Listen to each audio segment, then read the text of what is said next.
السلام علیکم۔ جہان داستان میں آپ کا خیر مقدم ہے۔ امید ہے کہ آپ خیریت سے ہوں گے۔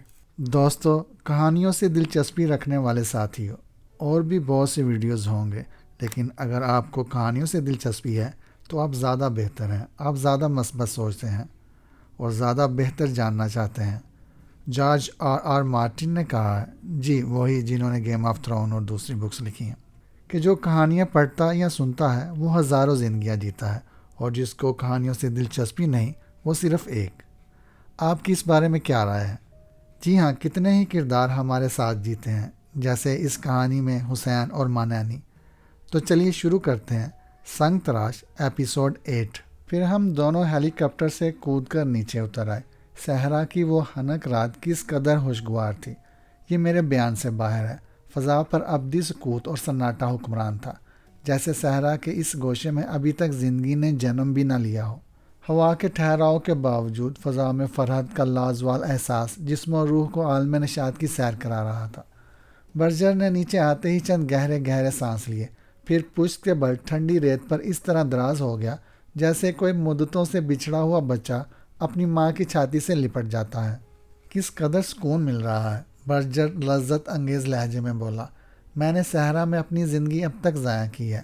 میری راتیں ایئر کنڈیشن کمروں میں گزرتی رہی ہیں، اور میں قدرت کی اس فیاضانہ نعمت سے یکسر محروم رہا جو اس نے تپتے ہوئے صحرا کے باسیوں کے لیے اتاری ہے۔ تھکا ہوا انسان اچھا خاصا شاعر ہو جاتا ہے، میں نے اس کے برابر دراز ہوتے ہوئے کہا۔ یہ رات تو گزر جائے گی حسین، برجر کسی فوری خیال کے تحت چونک کر بولا، لیکن مجھے آنے والے دن کی فکر ستا رہی ہے۔ ہیلی کاپٹر میں موجود کھانے پینے کا سامان راشن بندی کے ساتھ 4 یا 6 وقت سے زیادہ ساتھ نہ دے سکے گا۔ مجھے تو یہاں دور دور تک کسی آبادی کے آثار نظر نہیں آتے۔ صحرا میں تا حد نظر یکسانیت پھیلی ہوئی ہے۔ میں نے اس سے کہا، اگر اس وقت ہم دور نکل کر بھٹک گئے اور ہیلی کاپٹر تک واپس نہ آ سکے تو بڑی بے بسی کی موت کا سامنا کرنا پڑے گا۔ تم ٹھیک کہتے ہو، لیکن ہاتھ پر ہاتھ دھرے بیٹھے رہنا بھی اس سے کم خطرناک نہ ہوگا، وہ پرتشویش لہجے میں بولا۔ آج کا دن ہی منحوس تھا، ورنہ میں کئی بار ہیلی کاپٹر میں صحرا عبور کر چکا ہوں اور کبھی راستہ نہیں بھٹکا۔ طویل سوچ بچار کے بعد برجر ہیلی کاپٹر میں سے کسی مضبوط ریشے کی پتلی سی ڈوری کے کئی بڑے بڑے گچھے لے کر آیا۔ یہ ترکیب کارگر رہے گی۔ آثار قدیمہ کے ماہرین صحرائے مہمات میں عموماً اسی طرح راستہ تلاش کرتے ہیں، وہ رسی کے گچھے ریت پر ڈیر کرتے ہوئے بولا۔ وہ کس طرح؟ میں نے حیرت سے پوچھا۔ میں احتیاطاً ہیلی کاپٹر کی کچھ روشنیاں کھلی چھوڑ دوں گا جو کافی دور سے ہمیں نظر آتی رہیں گی۔ اس کے علاوہ یہ رسی بھی میلوں لمبی ہے۔ اس کا ایک سرا ہم ہیلی کاپٹر کے نچلے حصے سے باندھ دیں گے، اور جہاں تک جانا ہے رسی جوڑتے چلے جائیں گے۔ اگر کوئی پناہ گاہ مل گئی تو وہ اگلے دن، ورنہ آج رات واپسی میں کوئی دشواری نہیں ہوگی۔ برجر کی تجویز نہایت معقول تھی، لہٰذا میں رضامند ہو گیا، لیکن پھر بھی میرے دل میں بے نام سا خوف بار بار سر ابار رہا تھا۔ یہ بات میرے ذہن سے کسی طرح نہیں نکل رہی تھی کہ ہم دونوں صحراؤں کے پرسرار کیڑے مانانی کو دھوکہ دے کر فرار ہوئے ہیں، اور وہ اتنی آسانی سے ہمارا پیچھا نہیں چھوڑے گا۔ کئی مرتبہ تو میرے ذہن میں یہ خیال آیا کہ کہیں ایندھن کے ہاتھ میں اور برجر کے راستہ بھولنے میں بھی مانانی کی پرسرار قوتوں کی کار فرمائی نہ ہو۔ بہرحال یہ خوف مجھے برجر کی تجویز پر عمل سے نہ روک سکا۔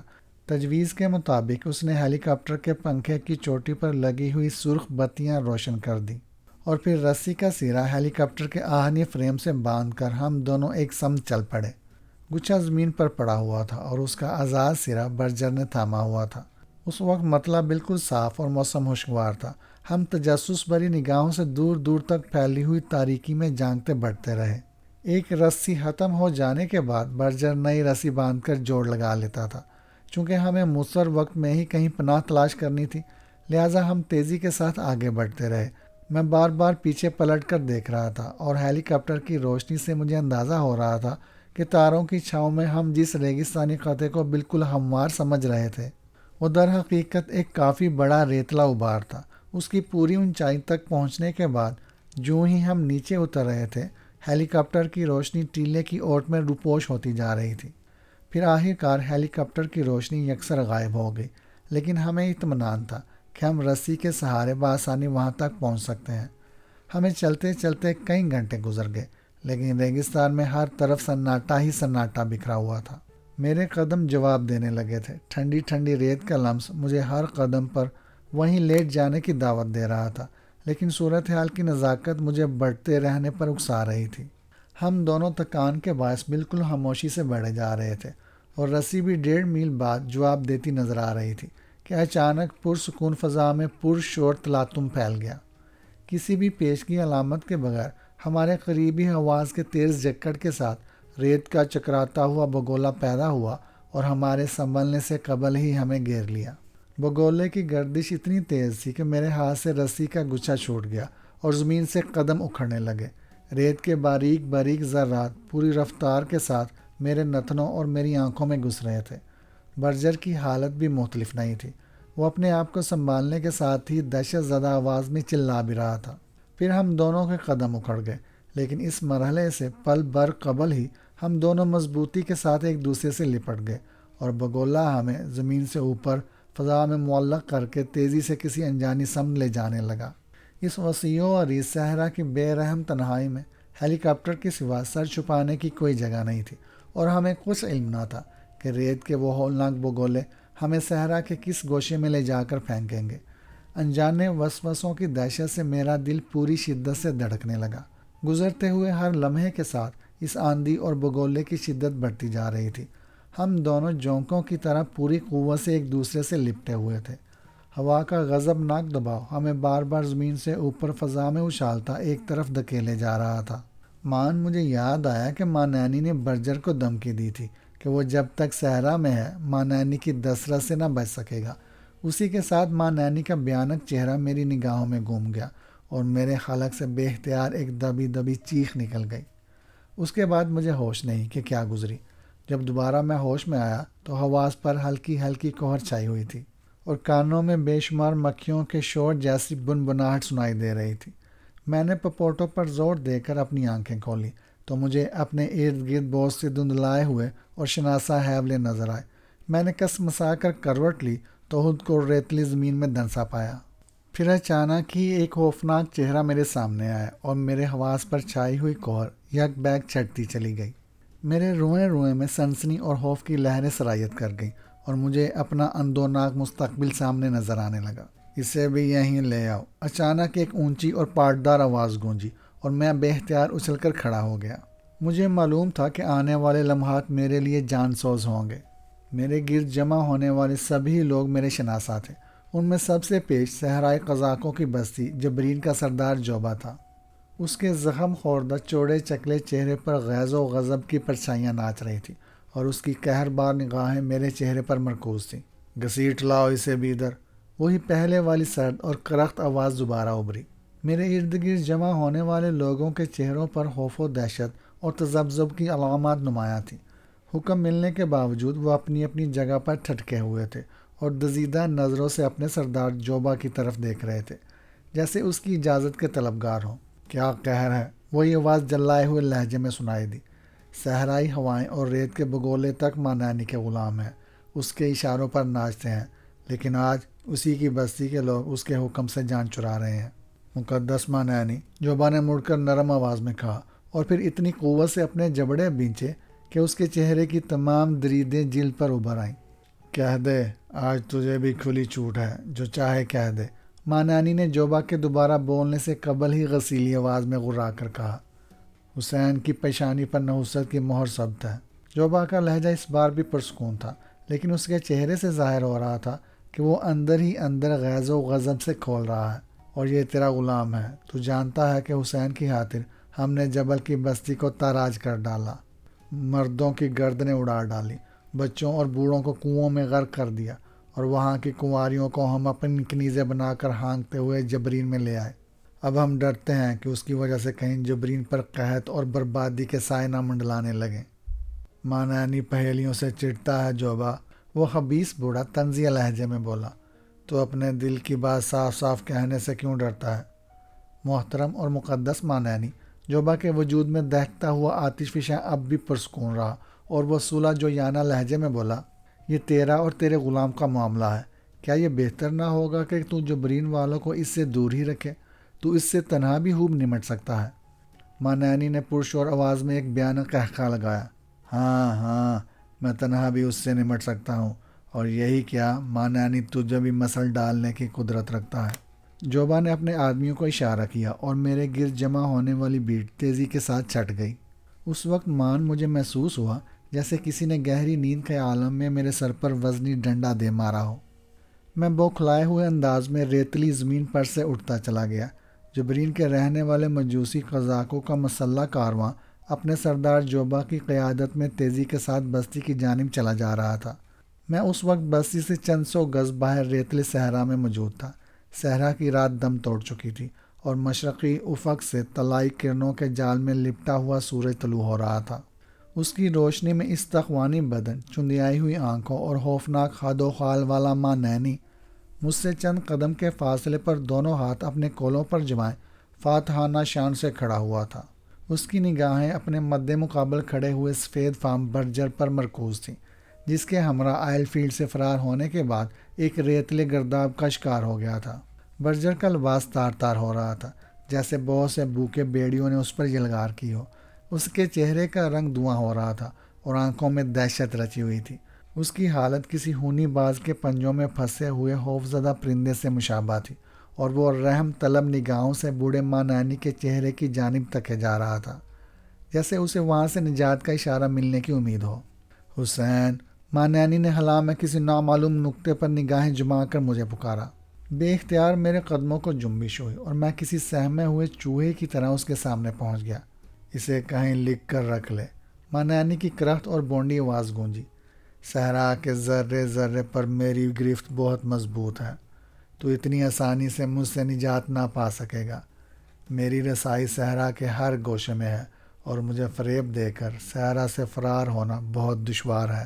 تیرا بہکایا ہوا جوبا کا غلام تالیس آج بھی ایک ہاتھ سے معذور جبرین کی فضاؤں میں منہ اٹھائے روتا پھرتا ہے، لیکن اس پر جبرین کے ہر گھر کے دروازے بند ہے اور وہ آوارہ کتوں کے منہ سے بچی ہوئی ہڈیوں پر گزارا کرتا ہے۔ وہ گونگا تیرے لیے عبرت ہے، اور آج سے میں اسی کو تیرے اوپر معمور کرتا ہوں۔ جوبا کے گونگے شاہ زور تالیس کا نام سنتے ہی میرا رواں رواں کانپ اٹھا، اور مجھے جبرین کے سردار کی قید میں گزارے ہوئے وہ دن یاد آ گئے جب میں نے اپنی راتوں کا خون کر کے پتھر کے کلیجے کو چھلنی کر کے آتیش دیوتا کا پیکر تراشا تھا۔ لیکن ماں نانی کی شب بیدار نگاہوں کو فریب دے کر تالیس وہ مجسمہ نخلستان تک نہ پہنچا سکا، اور ماں نانی نے بے رحمی سے اس کا داہنا ہاتھ توڑ ڈالا۔ ابھی میں اس مخلص گونگے کے بارے میں سوچ ہی رہا تھا کہ فضا ہولناک چیخوں اور قہقہوں سے گونج اٹھی۔ اس آواز میں بلا کا کرب رچا ہوا تھا۔ سن رہا ہے؟ ماں نانی نے مسرت امیز آواز میں مجھ سے کہا۔ یہ تیرے ہمدرد تالیس کی کربناک صدائیں ہیں، لیکن یہاں کوئی نہیں جو اس کی مدد کر سکے۔ میں کہاں آ پھنسا ہوں میرے خدا؟ برجر مجھ سے مخاطب ہو کر دہشت زدہ آواز میں کہا۔ یہ ماں نانی کا مسکن ہے، او گوری چمڑی والے۔ ماں نانی اپنی چندیائی ہوئی آنکھیں برجر پر گاڑ کر آہستہ سے بولا۔ تم مجھ سے کیا چاہتے ہو؟ خدا کے لیے مجھے واپس جانے دو، میں تمہارا ہر مطالبہ پورا کرنے پر تیار ہوں۔ برجر تقریباً رو دینے والی آواز میں بولا۔ تیری آزادی اب ایک خواب بن کر رہ جائے گی۔ ماں نانی اس کی حالت سے لطف اندوز ہوتے ہوئے بولا۔ جبرین ایک راز ہے، اور اس راز کے جاننے والوں کو باہر کی دنیا میں رہنے کا کوئی حق نہیں۔ اسی اثنا میں جوبا کا گونگا اور بہرا غلام تالیس وہاں آ پہنچا۔ آوارہ کتوں کی ایک جماعت اس پر بونکتی ہوئی وہاں تک آئی۔ وہ کتے اپنے دانت چمکاتے تالیس پر غرا رہے تھے، اور وہ مکے لہرا لہرا کر انہیں اس سے دور رکھ رہا تھا۔ اس کے بدن پر لباس کا نام و نشان تک باقی نہیں رہا تھا، اور صحرائے دھوپ میں آوارہ پھرنے کے باعث اس کی سیاہ رنگت اور بھی جھلس کر رہ گئی تھی۔ اس کے پورے بدن اور چہرے پر لمبی لمبی پرانی اور تازہ خراشوں کے نشانات تھے، جن میں سے جا بجا گاڑا گاڑا خون رس رہا تھا۔ اس کے چہرے پر دہشت اور دیوانگی کے ہولناک سائے ناچ رہے تھے، اور وہ اپنی بے رونق آنکھوں میں اجنبیت کا احساس لیے ادھر ادھر دیکھ رہا تھا۔ یہ آوارہ کتوں سے لڑ کر اپنی خوراک حاصل کرتا ہے۔ ماں نینی کا لہجہ اس بار بھی آسودہ تھا، اور ان مقابلوں میں یہ اکثر لہولہان ہو جاتا ہے، مگر پیٹ کا جہنم اسے مجبور کر دیتا ہے۔ یہ میرے خلاف سازش کرنے والے ایک مجرم کا حشر ہے، اور میں تم دونوں پر بھی رحم نہیں کروں گا۔ بابا مجھے معاف کر دو، برجر کانپتی ہوئی آواز میں بولا۔ اس کا چہرہ دہشت سے تاریک پڑ چکا تھا۔ اب میں بھول کر بھی صحرا کا رخ نہیں کروں گا، اور ہمیشہ میری زبان بند رہے گی۔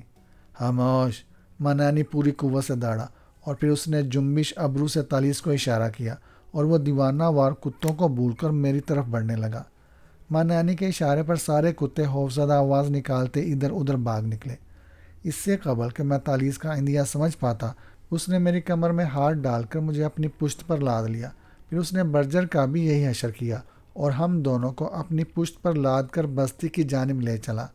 ماں نانی اس کے چلنے کا انتظار کیے بغیر ہی بستی کی جانب روانہ ہو چکا تھا۔ تالیس اپنی دیوانگی کو بھول کر کسی وفادار کتے کی طرح ہمیں اپنی پشت پر لادے بے تکان ماں نانی کے پیچھے چلا جا رہا تھا۔ اس کے غلیظ بدن سے پھوٹنے والی بو سے میرا دماغ پھٹا جا رہا تھا اور برجر تو اس سیاہ وحشی کی بے رحم گرفت میں آتے ہی بے ہوش ہو چکا تھا۔ ہم بستی میں داخل ہوئے تو جبرین والوں کی اونچی آوازیں یک بیک مان پڑ گئیں۔ راستوں سے گزرنے والے دونوں ہاتھ سینے پر باندھ کر اپنی اپنی جگہ رک گئے۔ شتر سواروں کے اونٹ بلاتے ہوئے زمین پر بیٹھ گئے، جیسے ماں نانی کے سامنے ان کے قدموں کی سخت دم توڑ چکی ہو۔ راستے کے دونوں جانب بنے ہوئے خیموں اور جھونپڑیوں میں رہنے والے ادب و احترام کے ساتھ اپنے دروازوں پر نکل آئے اور سر جھکا کر اپنی بستی کے مقدس پروہت کو تعظیم دے رہے تھے۔ ماں نانی پروقار انداز میں سر کی جنبش سے ان کی تعظیم قبول کرتا آگے بڑھتا چلا جا رہا تھا۔ اس کے گزر جانے کے بعد جبرین والوں کی متخیرانہ نگاہیں دور تک ہمارا تعاقب کرتی رہیں۔ سردار جوبا کے خیمے کے قریب سے گزرتے ہوئے میں نے تندخو اور بد مزاج سردار کو دست بدستہ سر جھکا کر ماں نانی کو تعظیم دیتے دیکھا۔ پھر ہم جبرین کی اس چوپال کے نزدیک پہنچے جہاں جبرین کی بے یار و مددگار اور روایات شکن عورتیں اور لڑکیاں بٹھا دی جاتی تھیں اور ان کے جسموں پر رشتوں کے امتیاز کے بغیر جبرین کے ہر مرد کا مساوی حق ہوتا تھا۔ ماں نانی کے گزرنے کی خبر پا کر چوپال والیاں بھی احترام کے ساتھ باہر آ چکی تھیں۔ انہی میں سردار جوبا کی جوان سال لڑکی زینو بھی نظر آئی، جس کے بال شانوں پر بکھرے ہوئے تھے۔ اس کی بڑی بڑی غزالی آنکھوں میں اس شراب کا خمار تیر رہا تھا جو جبرین کے ہوس پرست بھیڑیے اس کے دہانے میں انڈیل دیتے تھے۔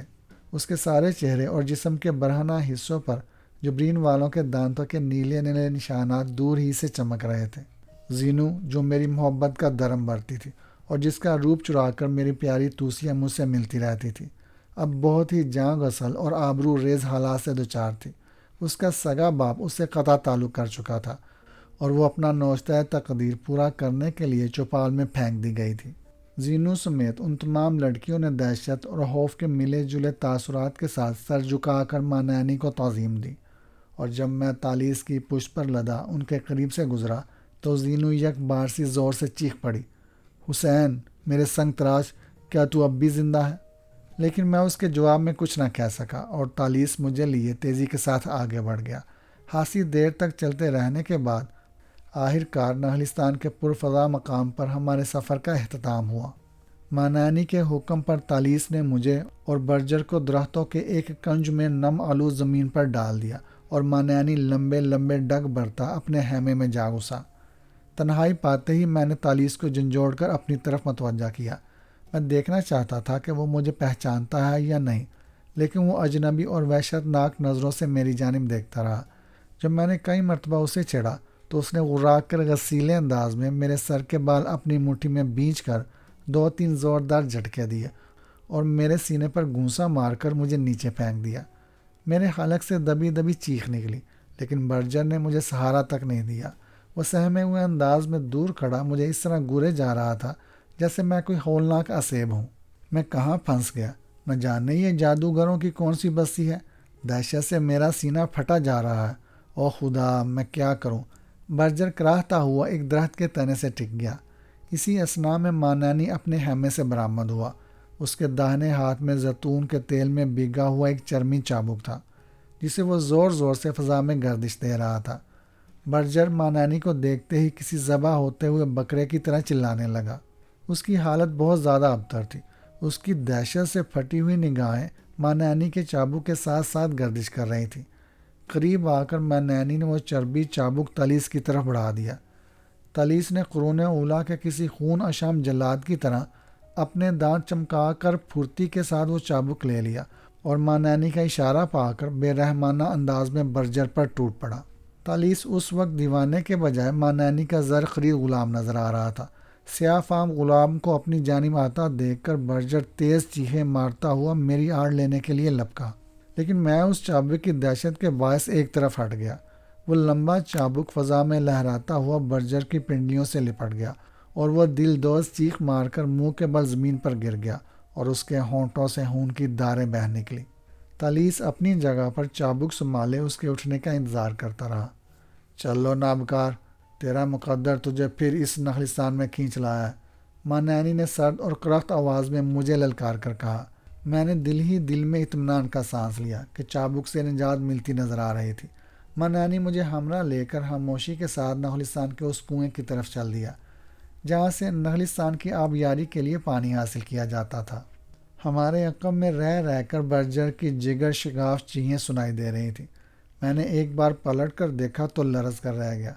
برجر زخموں سے چور وحشت کے عالم میں ایک طرف دوڑ رہا تھا اور تالیس چرمی چابک اس پر برساتا اس کا تعاقب کر رہا تھا۔ اس کے سیاہ چہرے پر اس وقت دیوانگی کے بجائے گہرا سکون نمایاں تھا۔ مانیانی کو فریب دینے کی سزا اس سے بھی زیادہ مہیب ہو سکتی ہے حسین۔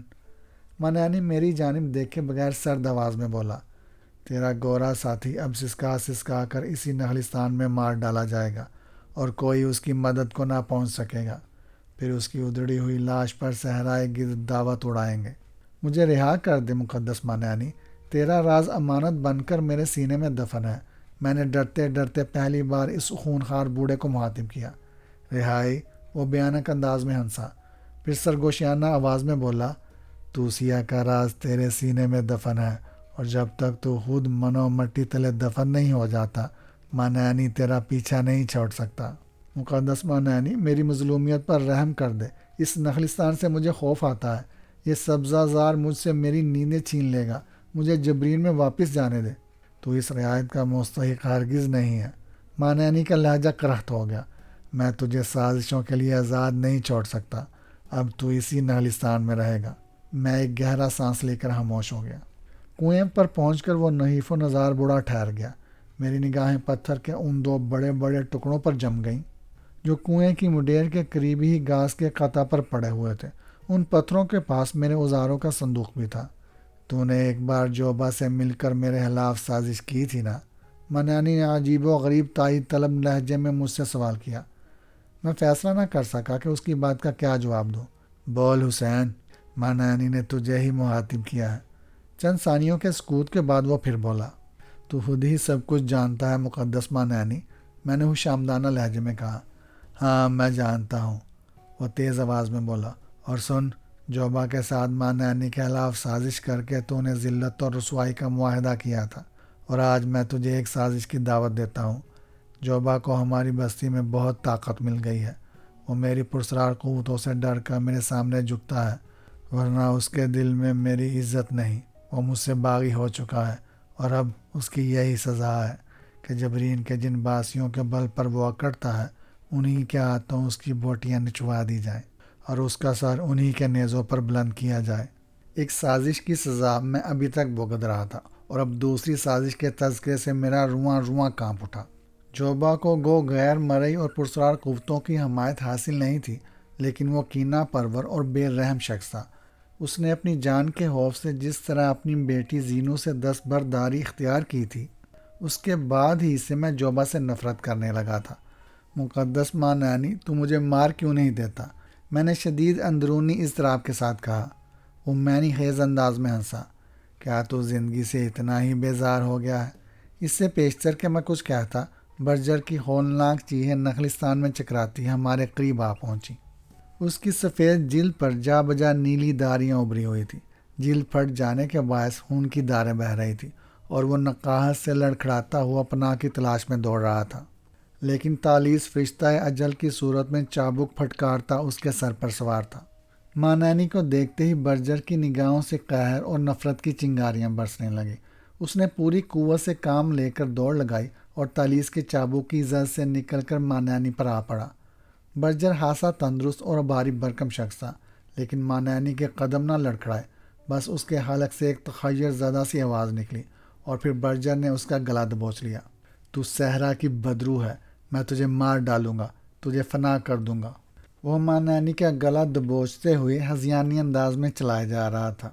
اس سے پیشتر کہ برجر ماں نانی کو بے بس کر پاتا، تالیس اس کے سر پر آ پہنچا۔ اس نے چابک ایک طرف پھینکا اور بائیں ہاتھ سے برجر کی گردن پکڑ کر اسے زمین سے اوپر اٹھاتا چلا گیا۔ ماں نانی اچھل کر الگ ہٹ گیا اور اپنی گردن سہلانے لگا۔ ادھر تالیس نے برجر کو کافی بلندی تک اٹھا کر زمین پر دے مارا اور اس کے اٹھنے سے قبل ہی دوبارہ اس کے سینے پر سوار ہو گیا۔ برجر اس کے نیچے بری طرح تڑپا، لیکن تالیس نے اپنا گھٹنا اس کے سینے پر رکھ دیا اور بائیں ہاتھ سے اس کا گلا گھونٹنے لگا۔ برجر کے حلق سے ڈراؤنی آوازیں نکلنے لگی۔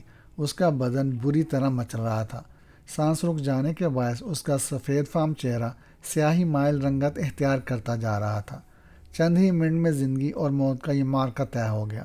برجر نہایت بے رحمی کے ساتھ موت کے گھاٹ اتارا جا چکا تھا۔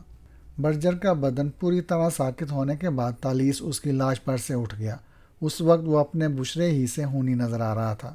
جذبات سے آری نگاہوں سے برجر کی لاش کو گورنے کے بعد تالیس تیزی سے نیچے جھکا اور ایک جھٹکے کے ساتھ اسے اوپر اپنے کندھے پر لاد کر بستی کی طرف چل دیا۔ تجھے ان پتھروں پر آتیش کے پیک کر تراشنے ہیں۔ تالیس کے چلے جانے کے بعد ماں نانی نے سرد اور جذبات سے آری آواز میں مجھ سے کہا۔ اس وقت ماں نانی کے تیور بہت خراب تھے اور میرے لیے اس سے بحث کی کوئی گنجائش نہیں تھی، لہٰذا میں سر جھکا کر ان پتھروں کی جانب بڑھ گیا۔ میری نگاہیں ہر وقت تیرا پیچھا کرتی رہیں گی، ماں نانی اپنے خیمے کی جانب لوٹتے ہوئے سرد لہجے میں بولا، اور میں تیری بو پا کر پتال تک پہنچ جاؤں گا۔ قسم اس مقدس آگ کی جو ازل سے روشن ہے، اگر تو نے اس بار مجھ سے فریب کیا تو تیری زندگی کو عبرت کا یادگار نمونہ بنا دوں گا۔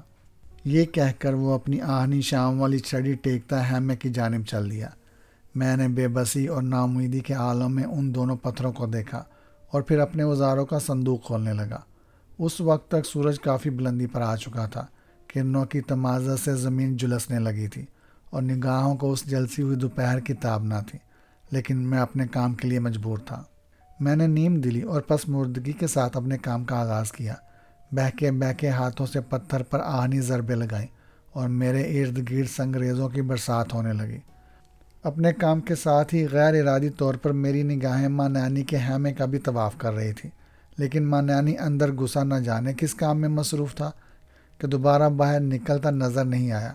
دن آہستہ آہستہ ڈلتا رہا اور جب سورج تھکے قدموں سے مغربی وادیوں میں اتر رہا تھا تو مجھے اپنے عقبی کنج میں ہلکی سی آہٹ سنائی دی اور میں نے سرسری طور پر سر گھما کر پیچھے دیکھا، لیکن وہاں کوئی نظر نہ آیا اور میں اس آہٹ کو اپنا وہم سمجھ کر اپنے کام میں مشغول ہو گیا۔ ذرا ہی دیر میں سورج غروب ہو گیا۔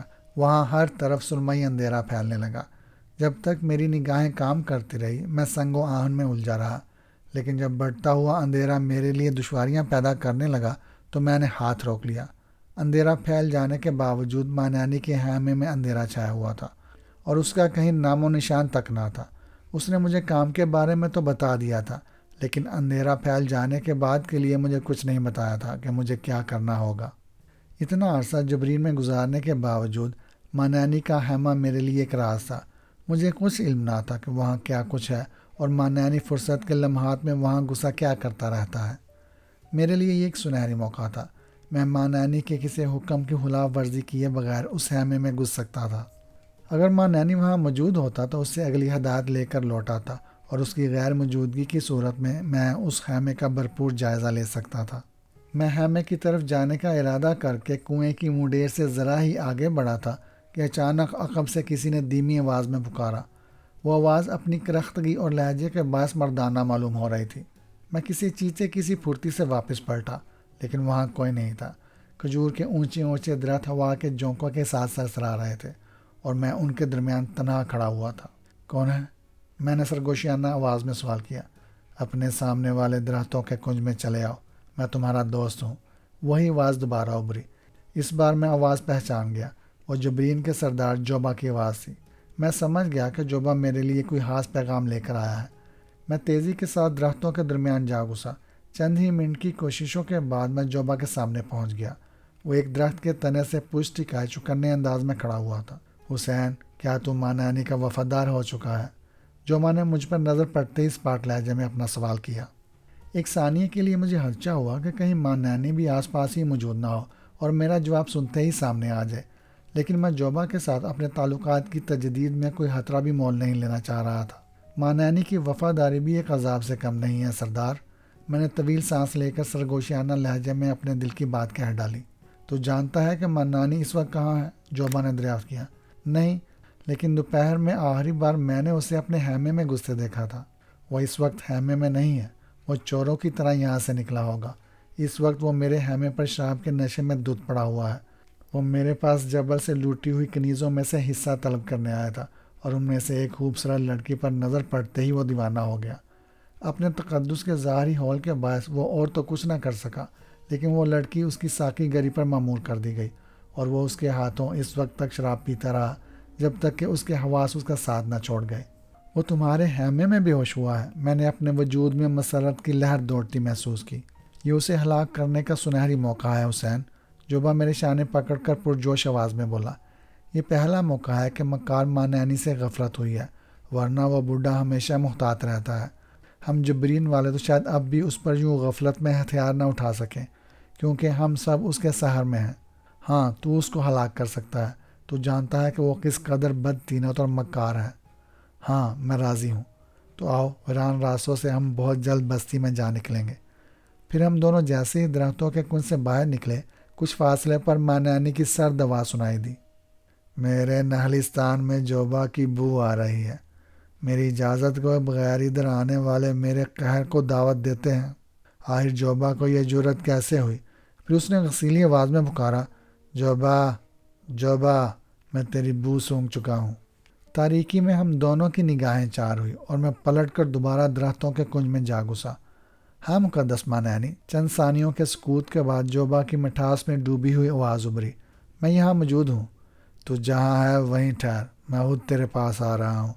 مانانی کا لہجہ اس بار اشتعال آمیز تھا۔ جوبا کی نہلستان میں موجودگی شاید اسے ناگوار گزری تھی۔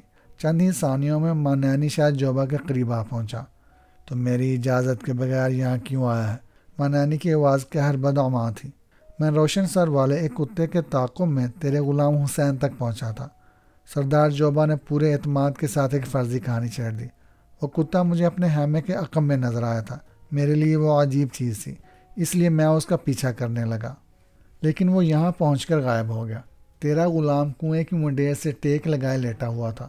وہ کہتا ہے کہ اسے روشن سر والے کتے کے بارے میں کچھ علم نہیں۔ روشن سر والا کتا؟ مانانی نے متخیرانہ لہجے میں دہرایا۔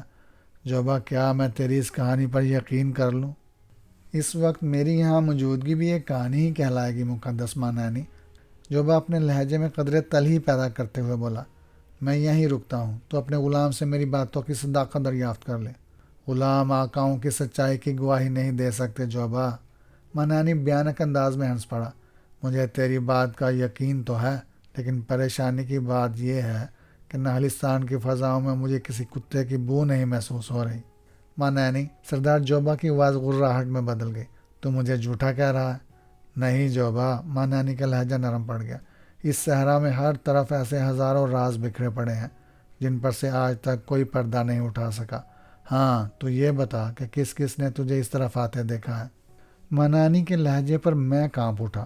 وہ جوبا کو لفظوں کے جال میں پھنسا کر یہ معلوم کرنا چاہ رہا تھا کہ اسے کسی نے نہلستان کی طرف آتے نہیں دیکھا۔ اس بات کی تصدیق کر لینے کے بعد وہ جوبا کو ہرگز زندہ نہ نکلنے دیتا۔ بہت سے لوگوں نے دیکھا ہے، یہ کہتے ہوئے جوبا کی آواز میں ہلکی سی کپکپاہٹ نمایاں تھی۔ شاید وہ بھی مانانی کے عزائم بام چکا تھا۔ تو اس وقت خوف زدہ ہے جوبا؟ مانانی پھر ہنس پڑا۔ جا، اب بستی میں لوٹ جا۔ تجھے یہ نہ بھولنا چاہیے کہ تیری حکومت نہلستان کے اس پار تک ہے۔ مانانی کی قلم رو میں آنے والے بڑی مشکل میں پڑ جاتے ہیں، لیکن میں رحم دل ہوں۔ جا، واپس لوٹ جا۔ جوبا کے قدموں کی چاپ دور ہونے لگی۔ چند ثانیوں کے بعد مانانی میرے پاس آیا۔ میرا خیال تھا کہ وہ مجھ پر تشدد کر کے جوبا کی آمد کا راز اگلوانے کی کوشش کرے گا، لیکن اس نے جوبا کا کوئی ذکر نہیں کیا۔ مجسمے تیار ہونے تک تجھے اپنی راتیں اسی نہلستان میں کھلے آسمان کے نیچے بسر کرنی ہوں گی۔ وہ میرے سامنے آ کر پرسکون لہجے میں بولا۔ اگر تو نے میرے خیمے کا رخ کرنے کی کوشش کی تو آسمان سے اترنے والی بلائیں جونگ بن کر تیرا بدن چاٹ جائیں گی۔ میں جانتا ہوں مانانی بابا، میں نے سہمی ہوئی آواز میں کہا، لیکن میں بھوکا ہوں۔ تیری سزا تو یہی ہونی چاہیے کہ گونگے تالیس کی طرح آوارہ کتوں سے لڑ کر اپنا رزق حاصل کرے، لیکن میں رحم دل ہوں، لے اس وقت یہ کھا لے۔ یہ کہہ کر ماں نینی نے اونٹنی کے دودھ سے بنے ہوئے پنیر کے چند ٹکڑے میری طرف بڑھا دیے اور لاپرواہیانہ انداز میں اپنی چھڑی لہراتا اپنے تاریک خیمے کی طرف چل دیا۔ میں شدید بھوک کا شکار تھا، اس لیے بے صبری کے ساتھ پنیر کے نمکین ٹکڑے کھانے لگا۔ پنیر کھانے کے بعد تکان کا احساس کچھ اور بڑھ گیا۔ میں نے زمین پر لیٹ کر سو جانا چاہا، لیکن پچھلی شب آئل فیلڈ سے فرار کے بعد کے واقعات یکے بعد دیگرے ذہن میں ناچتے رہے۔ برجر کا عبرتناک انجام رہ رہ کر مجھے اپنا حشر یاد دلا رہا تھا۔ میں جانتا تھا کہ ماں نینی کسی نہ کسی موقع پر میرا بھی وہی حشر کرے گا۔ تھوڑی دیر بعد ماں نینی کا خیمہ روشن ہو گیا اور اس جانب سے بہت سی ملی جلی آوازیں ابھرنے لگیں۔ میں ہڑبڑا کر اٹھا اور آنکھیں پھاڑ پھاڑ کر ادھر دیکھنے لگا، لیکن مجھے وہاں کچھ نظر نہ آ سکا۔ ان آوازوں سے ظاہر ہو رہا تھا کہ خیمے میں ماں نینی کے علاوہ غیر انسانی قوتیں بھی موجود ہیں۔ تھوڑی دیر بعد وہ شور تھم گیا اور میں پریشان خیالی کے عالم میں دوبارہ نرم نرم گھاس پر لیٹ گیا۔ تمام تر اندیشوں کے باوجود ذرا ہی دیر میں مجھ پر غنودگی طاری ہونے لگی۔ رات کے کسی پہر میرے کانوں میں دھیما دھیما ترنم گونجنے لگا۔ اس لاہوتی ترنم کی گونج میں مٹھاس اور حلاوت کے سمندر انگڑائیاں لے رہے تھے۔ آہستہ آہستہ وہ آہنگ بلند ہوتا چلا گیا اور میں بے چین ہو کر بیدار ہو گیا۔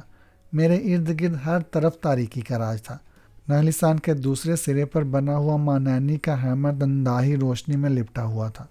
گو وہاں کوئی نہیں تھا، لیکن وہ ترنم ریز موسیقی بتدریج بڑھتی ہی رہی۔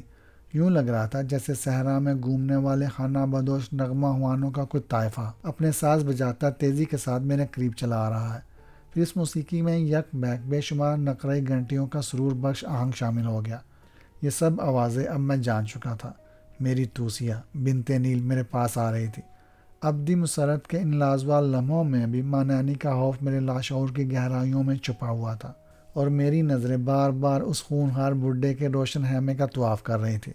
مجھے ہر آن یہ دڑکا لگا ہوا تھا کہ وہ موسیقی کا شور سن کر اپنے خیمے سے باہر آنے والا ہے۔ پھر فضا میں ہر طرف خوشبوئیں پھیلنے لگی۔ مجھے اپنا وجود ہلکا ہوتا ہوا محسوس ہوا۔ ترنم اور خوشبوؤں کے اس سیلاب میں گرا میں خود کو بادلوں سے بھی اوپر اڑتا محسوس کر رہا تھا۔ سرور کے ناقابل بیان احساس کے ساتھ ہی میرے پپوٹے بوجھل ہو کر آنکھوں پر جھکے پڑ رہے تھے۔ پھر یک بیک موسیقی کا وہ شور رک گیا۔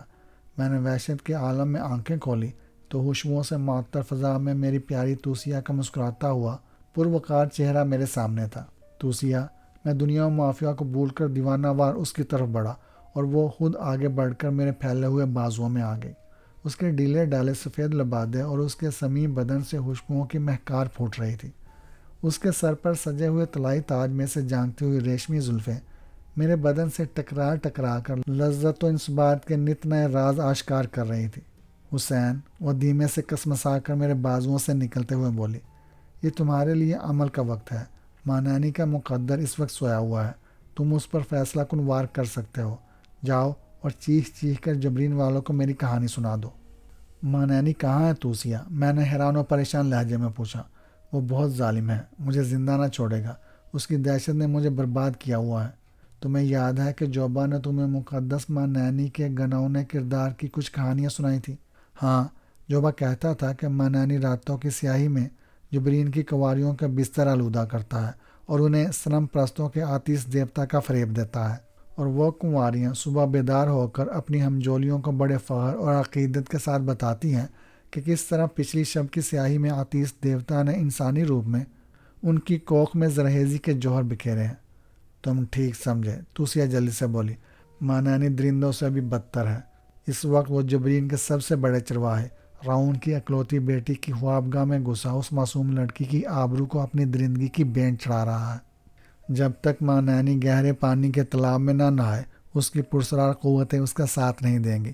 اس وقت وہ محض ایک مجہول اور چلاک بوڑھا ہے۔ اس سے قبل کہ وہ پاک ہو کر اپنی قوتیں دوبارہ حاصل کر لے، تم بستی میں میری کہانی عام کر دو۔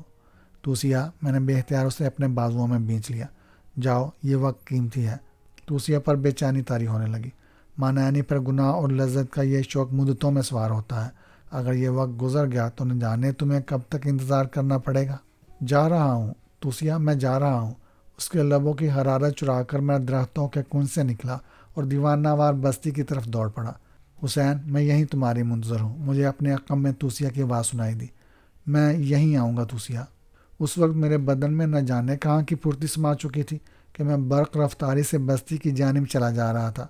جوں جوں بستی قریب آ رہی تھی آوارہ کتوں کا تیز شور واضح ہوتا جا رہا تھا۔ دوڑنے کے ساتھ ہی ساتھ میرا دماغ بھی تیزی کے ساتھ کام کر رہا تھا۔ میں نے سوچا کہ راؤنڈ کا مکان سردار جوبا کے خیموں کے نزدیک ہی ہے، اور اگر میں توسیہ کی کہانی کا سرعام اعلان کرنے کے بجائے صرف جوبا کو پوری تفصیل بتانے کے ساتھ ہی راؤنڈ کے یہاں ماں نینی کی موجودگی کا راز افشا کر دوں تو جوبا ماں نینی کو عین موقعوں پر رنگے ہاتھوں گرفتار کر لے گا، اور پھر اس بڈھے کا حشر ہمارے ہاتھوں ہوگا۔ میں بستی میں داخل ہوا تو ایک کوڑے کے ڈھیر پر 15-20 کتوں کے درمیان تالیس کو موجود پایا۔ وہ دیو ہیکل سیاہ فام اپنے اکلوتے گونسے اور دونوں لاتوں سے کتوں کو مار رہا تھا، لیکن وہ اس کے گرد دائرہ باندھ کر اسے جھنجھوڑ کھانے پر تلے ہوئے تھے۔ میں اس وحشیانہ مارکے سے بچتا ہوا تیزی کے ساتھ آگے دوڑتا رہا۔ تھوڑی ہی دیر میں جوبا کے خیمے سامنے نظر آنے لگے۔ ان کے قریب ہی بنے ہوئے راؤنڈ کے مکان پر خوابناک خاموشی مسلط تھی۔ میں راؤنڈ کے مکان کے قریب سے گزر کر سردار جوبا کے خیمے پر پہنچا تو اندر گہرا سکوت چھایا ہوا تھا اور دروازے پر ایک پہرے دار بیٹھا اونگ رہا تھا۔ فیصلہ کن لمحات قریب آ چکے تھے۔ ماں نینی اس وقت مجھ سے چند قدم دور راؤنڈ کی بیٹی کی خوابگاہ میں دادیش دے رہا تھا۔ جوش اور ہیجان کے سبب میرے اعصاب پر انتشار چھایا ہوا تھا اور دل کن پٹیوں میں دھڑک رہا تھا۔ دوران خون کی شدت سے شریانیں پھٹتی ہوئی محسوس ہو رہی تھی۔ میں نے جوبا کے خیمے پر رک کر اونگتے ہوئے غلام کو جھنجھوڑ کر رکھ دیا۔ کون ہے؟ وہ ہڑبڑا کر اٹھ گیا۔ سردار جوبا کہاں ہے؟ میں نے اس کے شانے پر ہاتھ مار کر پوچھا۔ طریقے کے باعث وہ مجھے نہ پہچان سکا اور جلا کر مجھے پیچھے دھکیل دیا۔ سردار جوبا اس وقت آرام میں ہے، وہ اجنبیوں کا غلام نہیں ہے۔ مجھے اس غلام پر سخت طیش آیا، لیکن میں خود پر قابو پا کر اس کے قریب پہنچ گیا اور سرگوشیانہ لہجے میں بولا، تم ماں نینی کو جانتے ہو نا؟ اس نے نیل کے ایک حکمران کی بیٹی توسیہ کو قید کیا ہوا ہے۔ توسیہ کی روح ماں نینی کی قیدی ہے اور اس کا جسم صحرا کے کسی گوشے میں بنے ہوئے سندلی محبت میں بند ہے۔ توسیہ کا راز بیان کرتے ہوئے سنسنی کے باعث میری زبان پر لکنت طاری ہونے لگی، اور ماں نینی مقدس پروہت نہیں، وہ کمینہ ہے۔ اس وقت بھی وہ راؤنڈ کی بیٹی کی خوابگاہ میں ہے۔ میں جوبا کو یہی سب بتانے آیا ہوں۔ جاؤ، میں جوبا کو بتاتا ہوں کہ تم بستی میں چیخ چیخ کر یہ کہانی عام کر دو۔ ہاں سنو، میں اجنبی نہیں ہوں، میرا نام حسین ہے، حسین۔ وہ غلام ہکا بکا کھڑا میرا منہ تکتا رہا، یوں لگ رہا تھا جیسے مجھے مجذوب سمجھ رہا ہو۔ پھر جوں ہی میں خاموش ہوا، مجھے اپنے عقب میں ماں نینی کی غضبناک گراہٹ سنائی دی۔ ہاں میں جانتا ہوں تیرا نام حسین ہے۔ ٹھیک اسی وقت راؤنڈ کے مکان سے شور و غوغا بلند ہوا اور کئی مرد ہتھیار سنبھالے باہر نکل آئے۔ ماں نینی کی آواز سن کر میں اس کی جانب پلٹا ہی تھا کہ اس نے میری گردن دبوچ لی۔ میں کافی دیر سے تیری بو سونگھ رہا تھا، مگر مجھے یہ معلوم نہیں تھا کہ تو کس نیت سے بستی میں آیا ہے۔ راؤنڈ کے مکان سے نکلنے والے اس کے جوان بیٹے تھے۔ غصے کے باعث ان کے بدن کانپ رہے تھے۔ وہ غیظ و غضب کے عالم میں داڑتے ہوئے ہم لوگوں کی طرف آئے۔ سب سے پہلے انہوں نے بے رحمی کے ساتھ جوبا کے غلام کو زمین پر گرا کر گہرے گہرے سانس لیتے ہوئے اس کا بدن سونگا۔ یہ نہیں ہو سکتا، ان میں سے ایک نے کسی بیڑیے کی طرح گرا کر کہا۔ پھر راؤنڈ کے لڑکوں نے ماں نینی کا رخ کیا۔ مقدس ماں نینی، ذرا اسے کچھ دیر کے لیے ہمارے حوالے کر دے۔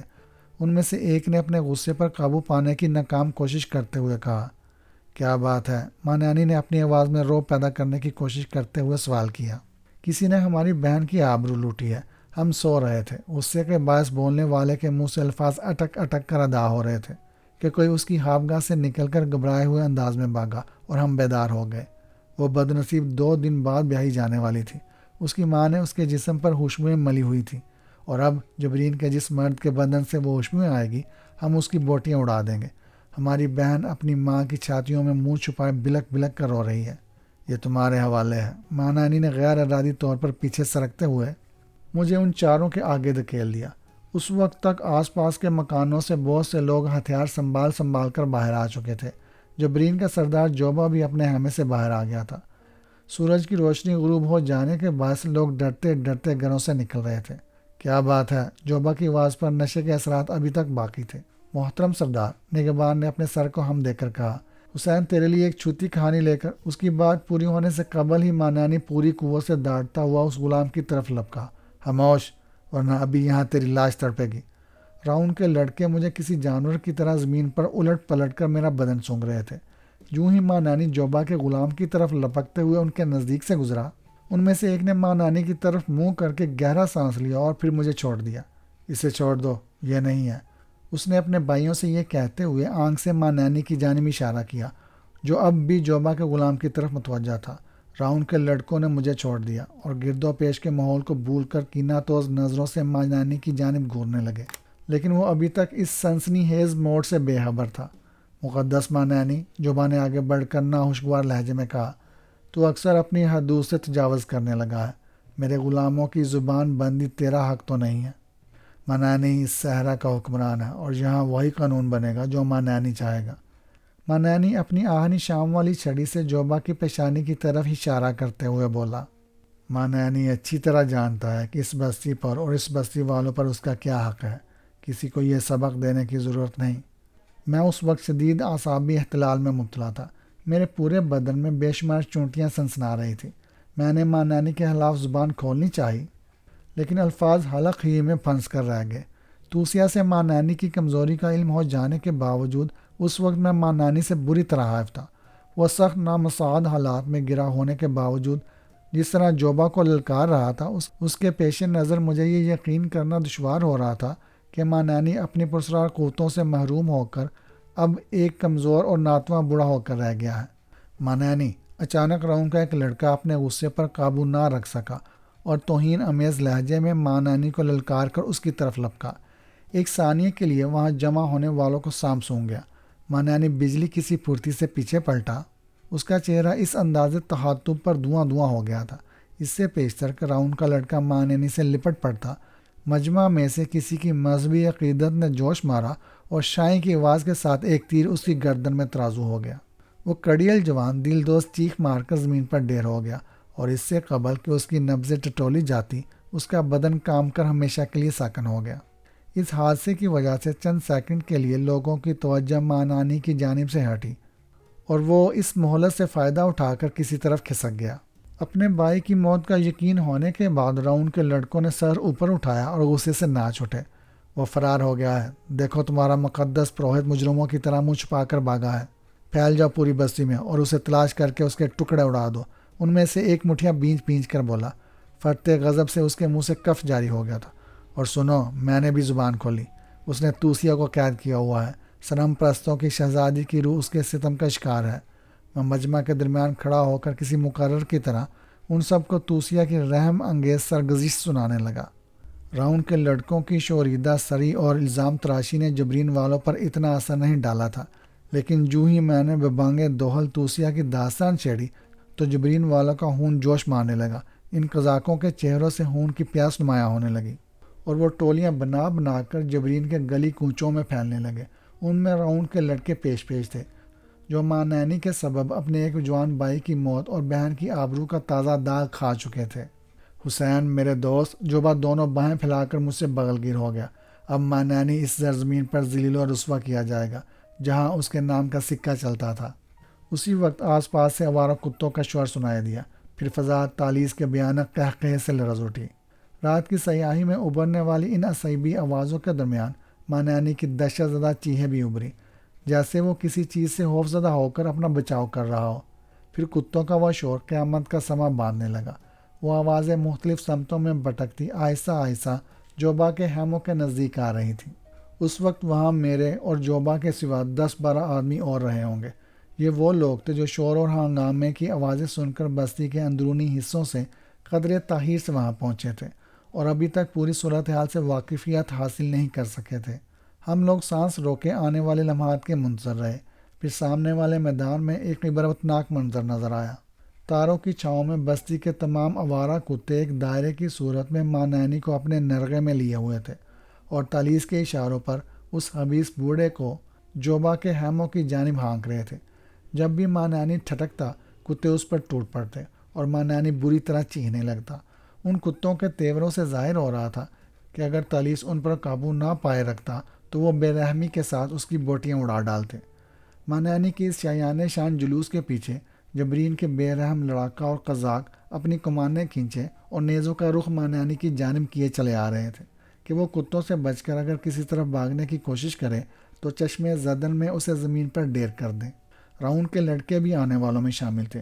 وہ بار بار کتوں کے نرغے میں پھنسے ہوئے ماں نانی کی طرف لپکتے تھے، مگر گونگا تالیس بڑی پھرتی اور مہارت کے ساتھ اپنے ایک ہاتھ کے سہارے انہیں واپس دھکیل دیتا تھا۔ تالیس کی دیوانگی رخصت ہو چکی تھی۔ ماں نانی کے یوں زیر ہونے پر وہ بہت خوش نظر آ رہا تھا۔ اس کے ساتھ اس کی پھرتی اور چلاکی بھی واپس آ چکی تھی۔ تالیس نے اپنی زندگی کا جو حصہ ذلت کے عالم میں گزارا اور وہ اپنے رزق کے لیے کتوں کا ہم نوالا رہا، وہ ضائع نہیں ہوا تھا۔ تالیس نے انہی کتوں کے ذریعے ماں نانی کو گرا تھا، اور اس وقت وہ کتے یوں اس کے اشارے پر چل رہے تھے جیسے تالیس ان کا آقا ہو۔ آخر کار ماں نانی جوبا کے سامنے آ پہنچا۔ جوبا نے اپنے پرانے غلام تالیس کو اشارہ کیا کہ وہ کتوں کو وہاں سے ہٹا دے۔ تالیس نے فرما بردار غلام کی طرح حلق سے چند بے معنی آوازیں نکال کر، اور وہ تمام کتے دبی دبی آوازیں نکالتے بستی میں بھاگ گئے۔ ماں نانی کا پورا بدن کتوں کے دانتوں اور پنجوں کے زخموں سے لہو لہان ہو رہا تھا۔ وہ دونوں ہاتھوں میں اپنا منہ چھپا کر زمین پر بیٹھ گیا۔ سردار جوبا کے خیمے کے سامنے دور دور تک جبرین والوں کا مشتعل اور بے چین ہجوم جمع تھا۔ وہ سب ہی جوبا کی زبان سے پوری کہانی سننے کے لیے بےتاب تھے۔ قریبی خیموں اور مکانوں میں سے عورتوں کے ہجوم جھانک رہے تھے۔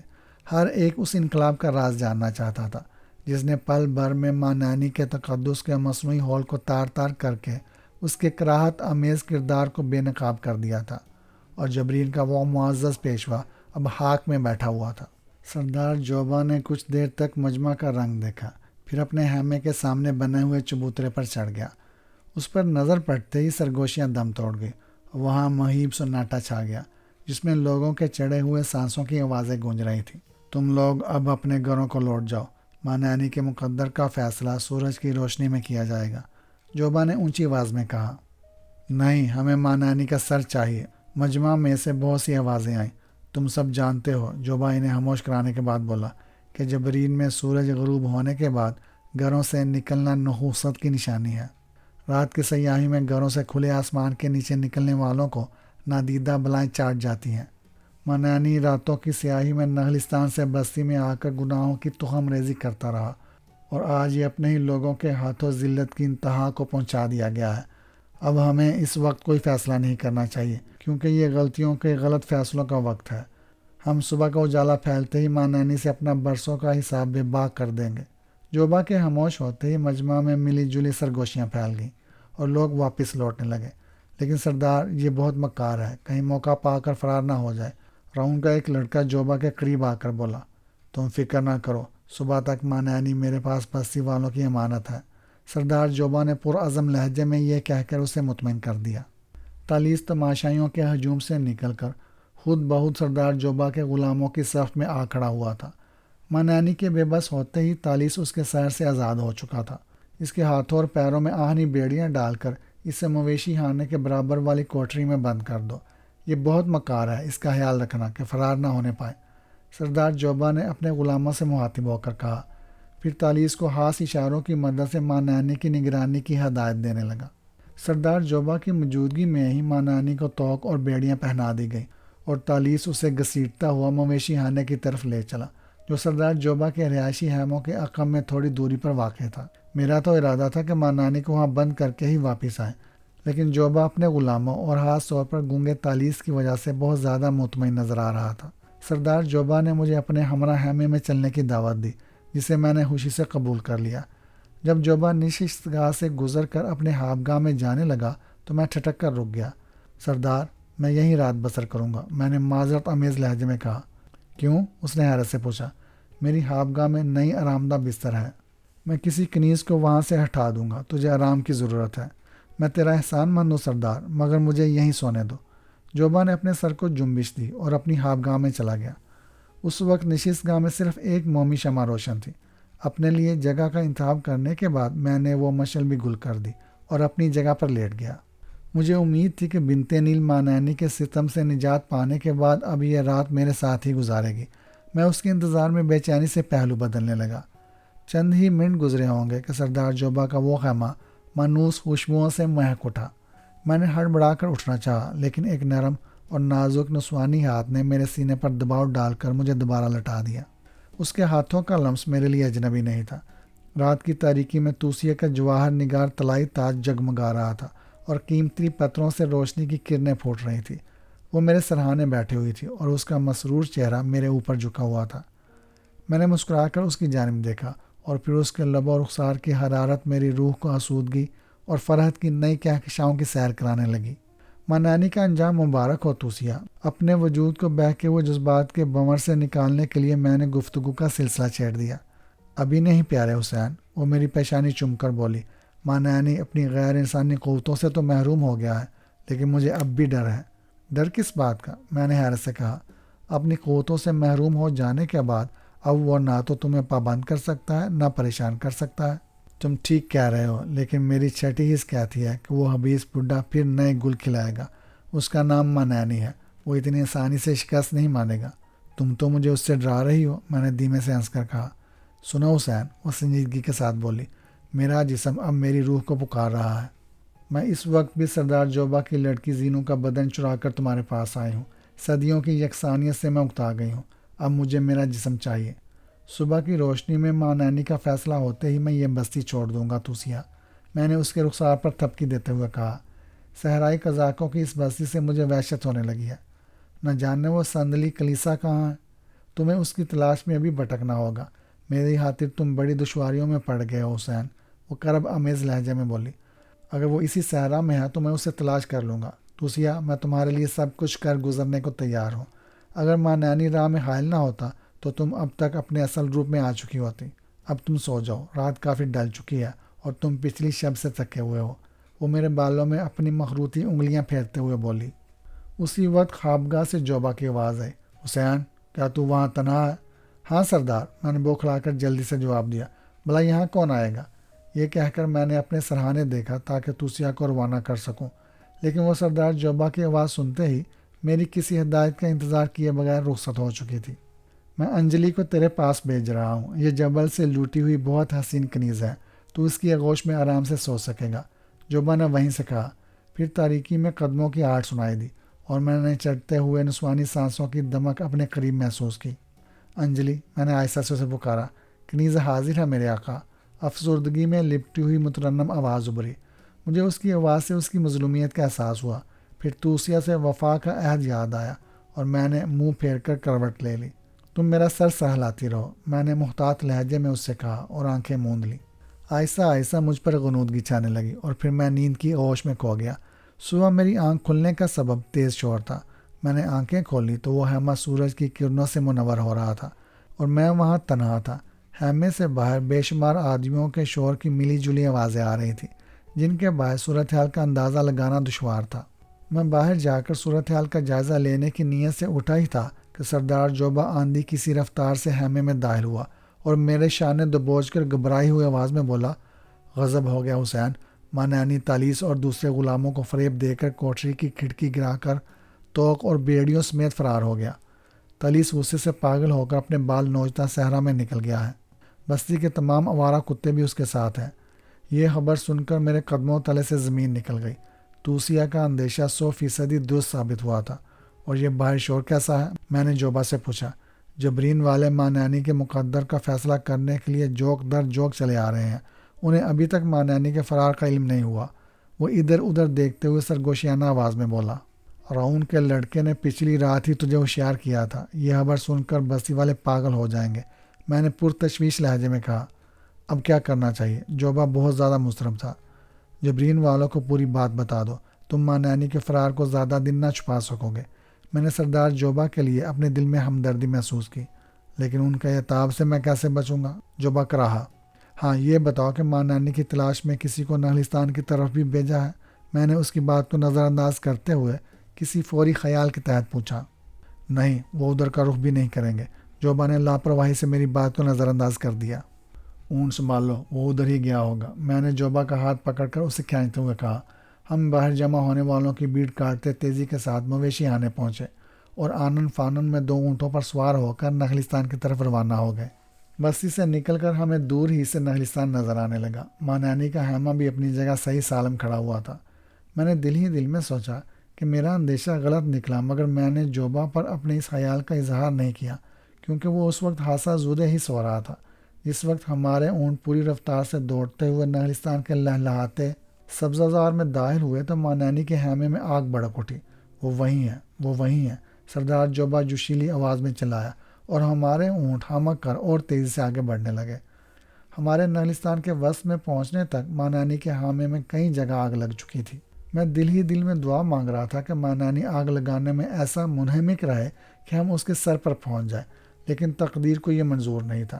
ہم نے شعلوں کے عقب سے ایک اونٹ نکلتے دیکھا، جس کے کوہان سے ایک مختصر سا استخوانی ڈھانچہ لپٹا ہوا تھا۔ آتش زدہ خیمے کی اوٹ سے نکلتے ہی وہ اونٹ بڑک کر پوری رفتار سے آگے دوڑنے لگا۔ اونٹ کے بھاگنے کے ساتھ ہی آہنی بیڑیوں اور توق کے بجنے کی مسلسل آوازیں بھی سنائی دے رہی تھیں۔ وہ جا رہا ہے، سردار جوبا بے تابی کے ساتھ چلایا۔ اونٹوں کی رفتار تیز کرو، ہم ذرا ہی دیر میں اسے جا لیں گے۔ ماں نانی کا اونٹ بجلی کی سی سرعت سے دوڑ رہا تھا۔ ہم اس کا تعاقب کرتے چند ہی منٹ میں لہلاتے نگلستان سے نکل کر ریگستان میں داخل ہو گئے۔ ماں نانی ٹھہر جا، ورنہ تو صحرا میں بھوکا پیاسا مارا جائے گا، سردار جوبا اپنے اونٹ کی پشت پر اچک کر پوری قوت سے چلایا۔ ماں نانی نے اس کی بات کا کوئی جواب نہیں دیا، اور چند ہی منٹ بعد صحرا کی فضا میں ماں نانی کی ہڈی کی لے گونج اٹھی۔ وہ پرسوز آواز میں ہڈی خوانی کر رہا تھا۔ ماں نانی کی یہ تدبیر کارگر ہوئی، اور اس کا اونٹ ریت کے بگولے اڑاتا لحظہ بہ لحظہ ہم سے دور ہونے لگا۔ تو بھی ہڈی گا، خاموش کیوں ہے حسین؟ دیکھ، وہ نکلا جا رہا ہے، جوبا جلائی ہوئی آواز میں دڑا۔ میں نے اپنی زندگی میں کبھی ہڈی خوانی نہیں کی تھی، لیکن اس وقت ماں نانی کو جا لینے کی ایسی دھن سوار تھی کہ میں نے اپنی بے ہنگم آواز میں ایک صحرائی نغمہ چھیڑ دیا۔ جوبا جلائے ہوئے انداز میں چیخ چیخ کر میرا ساتھ دینے لگا۔ اس کے انداز سے یوں لگ رہا تھا جیسے وہ ماں نانی کو گالیاں دینے کا تصور کر کے نغمہ گا رہا ہو۔ ہمارے اونٹوں کی رفتار میں قدرے اضافہ ہوا، لیکن ماں نانی اب بھی ہم سے تیز جا رہا تھا۔ صحرا کی اتھاہ وسطوں میں کسی سمت کا تعین کیے بغیر وہ اپنی موت سے فرار حاصل کرا رہا تھا۔ عین اسی وقت بائیں جانب آوارہ کتوں کا شور بلند ہوا، اور میرا دل اچھل کر حلق میں آ گیا۔ تالیس، تالیس! سردار جوبا نے بے قراری کے عالم میں اپنے سیاہ فام غلام کو پکارا، اور فوراً ہی اس گونگے نے ایک تیز چیخ کے ساتھ اپنی وجود کا اعلان کیا۔ پھر سردار جوبا پر دورہ سا پڑ گیا۔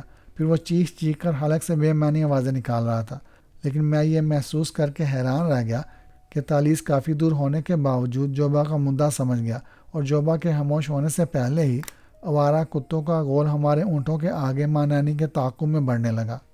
یہ کہانی ابھی جاری ہے۔